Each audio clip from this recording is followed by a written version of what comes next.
गे माए कमला को सीसा माटी कोरियानब सामाले बनाए।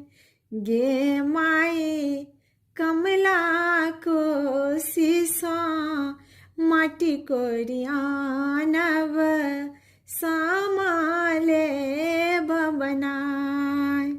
सामाले बनाई गे माई डाला ले सजाई।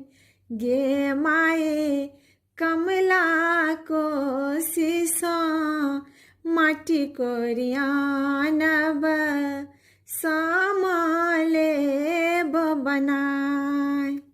नंदन बनी सो बाँस कटायब डाला लेब बनाए।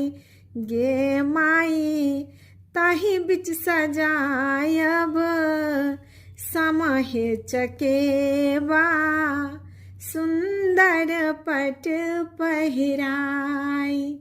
गे माई ताही बिच सजायब समाहे चकेबा सुंदर पट पहिराई।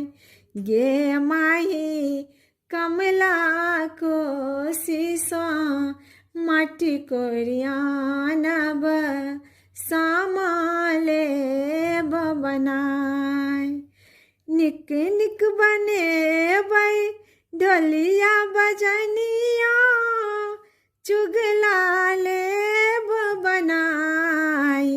गे माई हिलमिल खेलब बाबा के हवेलिया सखी सब लेब बजाई। गे माई हिलमिल खेलब बाबा के हवेलिया सखी सब लेब बजाई। गे माई कमला को सीसा माटी कोरियानब सामाले बनाए। दूबी धानी भोजन देबे सामा आसन देब बिछाई।